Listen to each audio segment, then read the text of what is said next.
வணக்கம். ஒரு கிரிக்கெட் மேட்ச்ல ஜெயிக்க போறோம்னு நினைக்கும் போது எப்படி மொத்தமா தலைகீழா மாறும்னு பார்த்திருக்கீங்களா? ஸ்ரீலங்காவுக்கு ரொம்பவே ஈஸியா தெரிஞ்ச ஒரு வெற்றி இங்கிலாந்துக்கு எப்படி ஒரு நம்ப முடியாத வெற்றியா மாறுச்சுன்னு வாங்க பார்க்கலாம். சரி, வாங்க இந்த மேட்சோட மர்மத்தை அவிழ்க்கலாம். யோசிச்சு பாருங்க, ஜெயிக்க வேண்டியது வெறும் 147 ரன் தான்.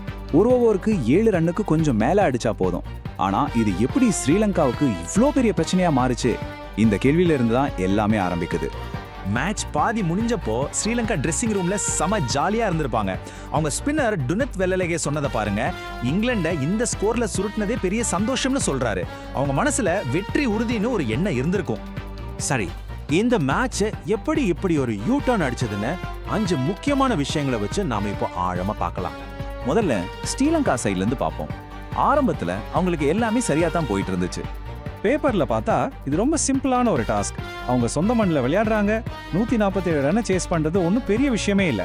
மொத்த ப்ரெஷரும் பேட்ஸ்மேன்கள் மேல தான் இருந்துச்சு. கிரிக்கெட் எக்ஸ்பர்ட்ஸ் எல்லாரும் என்ன சொன்னாங்கன்னா, ஸ்ரீலங்காவோட பவுலிங் நல்லா தான் இருக்கு, ஆனா அவங்களோட வெற்றி தோல்வி எல்லாமே பேட்ஸ்மேன்கள் கையில தான், அதுலயும் குறிப்பா அதும் நிசங்கா எப்படி ஆடுறாருங்கிறத பொறுத்து தான் இருக்குன்னு சுட்டி காட்டினாங்க. இங்க தான் மேட்சோட பெரிய ட்விஸ்டே ஆரம்பிக்குது. அந்த சேசிங் அப்பா எப்படி சொதப்பினாங்கன்னு பாருங்க. மொத்த நம்பிக்கையும் சில நிமிஷத்துல காணாம போச்சு. இந்த டைம்லைனை பார்த்தா தலை சுத்திடும். எல்லாம் எவ்வளோ சீக்கிரம் நடந்துச்சு பாருங்க. 2வது ஓவர்ல ஆரம்பிச்சு 6வது ஓவர் முடியறதுக்குள்ள வரிசையா விக்கெட்ஸ். பவர் பிளேலயே கதை முடிஞ்ச மாதிரி ஆயிடுச்சு. வெறும் 34 ரன்னுக்கு 5 விக்கெட். பவர் பிளே முடிஞ்சப்போ இதுதான் ஸ்கோரு. யோசிச்சு பாருங்க, பாதி டீம் காலி. மேட்ச் மொத்தமா இங்கிலாந்து பக்கம் திரும்பிடுச்சு. லெஜண்ட் குமார் சங்கக்காராவே என்ன சொல்றாருன்னா, ஸ்பின்னை நல்லா ஆடுற ஸ்ரீலங்கா பேட்ஸ்மேன்கள் இப்படி தடுமாறுனது ரொம்ப ஏமாற்றமா இருக்குன்னு சொல்றாரு.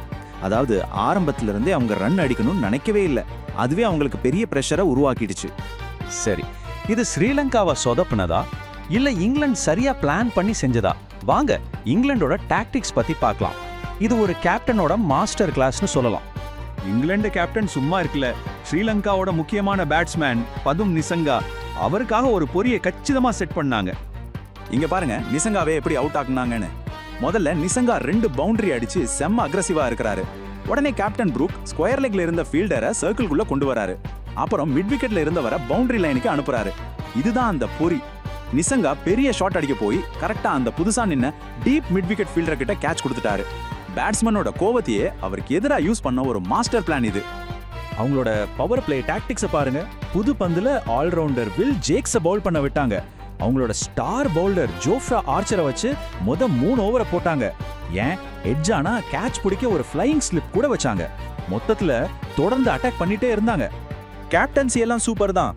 ஆனா இந்த மேட்ச்ல இங்கிலாந்து செஞ்ச எல்லா நல்ல விஷயத்துக்கும் ஒரே ஒருத்தர் தான் காரணம். அவர் தான் இந்த ஆட்டத்தோட ஹீரோ, வில் ஜேக்ஸ். முதல்ல பேட்டிங்ல பார்க்கலாம். இங்கிலாந்து ஒரு கட்டத்துல 94 ரன்னுக்கு 5 விக்கெட்னு தடுமாறிட்டு இருந்தாங்க. அப்போ வில் ஜாக்ஸ் அடிச்ச அந்த முக்கியமான 21 ரன் தான் அவங்கள 146ங்கிற ஒரு டீசென்டான ஸ்கோருக்கு கொண்டு போச்சு. அடுத்து பவுலிங். வெறும் 22 ரன் கொடுத்து 3 விக்கெட் எடுத்தாரு. இதனாலதான் அவருக்கு மேன் ஆஃப் த மேட்ச் அவார்டே கிடைச்சது. செம எக்கனாமிக்கலா பவுல் பண்ணாரு. பேட்டிங் பவுலிங் மட்டும் இல்ல, ஃபீல்டிங்லயும் ஒரு மேஜிக் பண்ணாரு. ஸ்ரீலங்காவோட கடைசி நம்பிக்கையா தசுன் ஷனக்கா இருந்தார். அவர் அடிச்ச பந்த பவுண்டரி லைன் கிட்ட பின்னாடியே ஓடி போய் கேட்ச் பிடிச்சாரு ஜேக்ஸ். ஆனா பேலன்ஸ் மிஸ் ஆகி பவுண்டரி லைனை தொட போறப்போ சட்டுன்னு பந்த தூக்கி சக வீரர் டாம் பேண்டன் கிட்ட போட்டுட்டாரு. அப்பப்பா, என்ன ஒரு பிரசன்ஸ் ஆஃப் மைண்ட்! அந்த ஒரு கேட்ச் மேட்சையே முடிச்சு வச்சது. சோ இந்த நாடகத்தனமான மேட்ச்ல இருந்து கடைசியா நாம என்ன புரிஞ்சுக்கலாம்? எல்லாரும் என்ன எதிர்பார்த்தாங்க? ஹோம் கிரவுண்ட்ல ஸ்ரீலங்கா ஈஸியா ஜெயிக்கும்னு. ஆனா உண்மையில என்ன நடந்துச்சு? 51 ரன் வித்தியாசத்துல ஒரு பயங்கரமான தோல்வி. இதுதான் T20 கிரிக்கெட். எப்போ வேணா என்ன வேணா நடக்கலாம். இன்னும் கொஞ்சம் ஆழமா பார்த்தா பேட்டிங், பவுலிங், ஃபீல்டிங், கேப்டன்சின்னு எல்லாத்துலயுமே இங்கிலாந்து தான் கெத்து காட்டியிருக்கு. ஸ்ரீலங்காவோட பேட்டிங் பிரஷர்ல உடையுங்கிறத அவங்க சரியா பயன்படுத்தி அவங்களோட ஸ்மார்ட்டான கேப்டன்சியாலையும் தனிப்பட்ட திறமையாலையும் மேட்சை ஜெயிச்சிட்டாங்க. வில் ஜாக்ஸோட இந்த பெர்ஃபார்மன்ஸ் ஒரு முக்கியமான கேள்வியை எழுப்புது. T20 கிரிக்கெட்டோட அந்த வேகமான உலகத்துல ஒரே ஒரு வீரரோட ஆல்ரவுண்ட் திறமை உண்மையிலேயே ஒரு மேட்சோட முடிவை தீர்மானிக்க முடியுமா? இது ஒரு டீம் கேம் தான். ஆனா ஒரே ஒரு தனிநபர் இவ்ளோ பெரிய தாக்கத்தை ஏற்படுத்த முடியுங்கிறது ஆச்சரியமா இல்லையா?